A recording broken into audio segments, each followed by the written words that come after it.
How to structure your email marketing, our quick fire tips.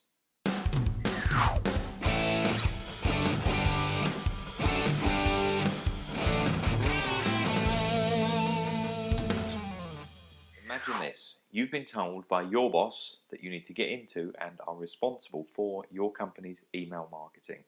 This can be quite daunting because in the modern digital age, email marketing will be a fundamental part of your company's marketing strategy. First of all, you may think, what on earth am I going to say? How am I going to structure my mailer? I've never done this before. Well, in this week's video, we're going to give you some quick fire tips to put together a killer email marketing newsletter that will look great and that will really hit the mark. Okay, let's jump straight in. We're going to cover 3 sections today. We're going to look at the header, the body, and the footer. Okay, let's start by looking at the header section. The header section is very important.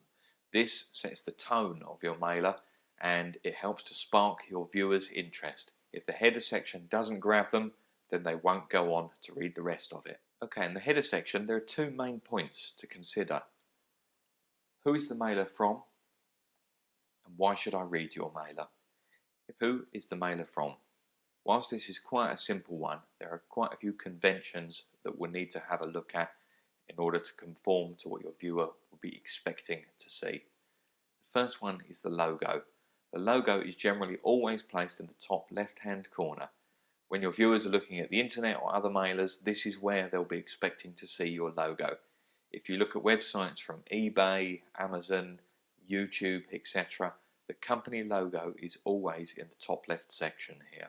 Another area to consider is how do you display your logo. Do you display it as text or do you display it as an image? If you display it as an image, the main thing to take into consideration is some of your viewers may be using old email browsers. On old email browsers, by default, they'll have images turned off. So if your logo is an image, your viewers may not be able to see this because they'll have images switched off. This is quite important to take into consideration. The second role of the header is how to grab your viewers' interest. Now, it's often worth playing around with a few different strap lines here. You can split test different strap lines to different target audiences to see what works. If you have something like August newsletter, for example, it generally isn't enough to spark the interest of your viewer. If that section doesn't grab their interest at the top, they won't go on and read the rest of your mailer. I'd recommend putting some thought into using different variations of this. It really needs to spark the interest. Come up with a question, a teaser of some kind. Think, what are you going to put in there that's going to prompt the viewer to want to read the rest of your mailer? Okay, let's look at the next section, the body. This is the main meat of your mailer, so it's quite important to get this right. So what route do you go down? Do you pick lots of images that are nice and easy on the eye and attention grabbing? Or do you use lots of text so that you can get across lots of detailed information for your viewer? Well, there's a couple of things to consider here, really. If you use lots of images, the main thing to take into consideration is spam filters. The more images you have, the higher spam rating you'll get.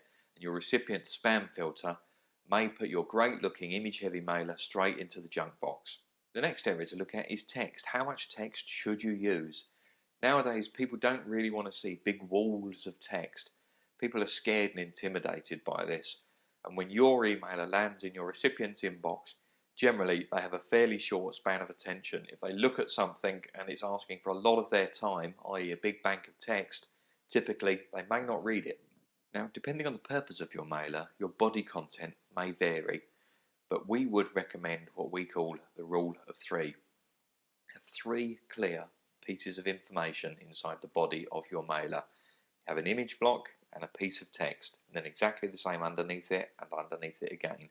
This format works really well because you're conveying pieces of information in small chunks that's supported by an image, and you can also put a click-through link on each one of those so that viewers can click through to your website.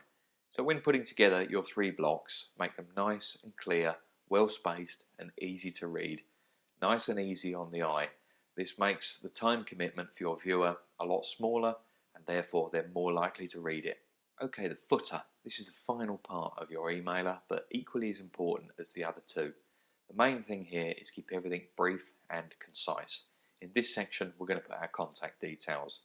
So you typically have a small call to action at the bottom, telephone number, email address, website address, business name and address, and social media buttons. These things are all pretty straightforward, but you'd be surprised how many people forget them. It's really important to have those so your viewers can get in contact with you. Now, if you're an Email Blaster customer, all of this is made really easy for you. Inside CBuilder, we have predefined footer sections where you can insert all of your social media buttons with all of the artwork already inside there for you. All you've got to do is quite simply just plug in the address of your social media. Now, another area that you could consider including either here or in the header section at the top is an opt-in statement. It works really well to give your viewers a little refresher of why they're receiving this email and how they asked to receive it. For example, you're receiving this email because you visited our website and asked to receive our product updates or newsletter. This works really well. It really helps to stop your viewers clicking on the spam button or deleting. Okay, that's it for this week. If you follow these quick fire tips, you can put together a really killer newsletter, even if you've never done it before. Follow this format. It really works.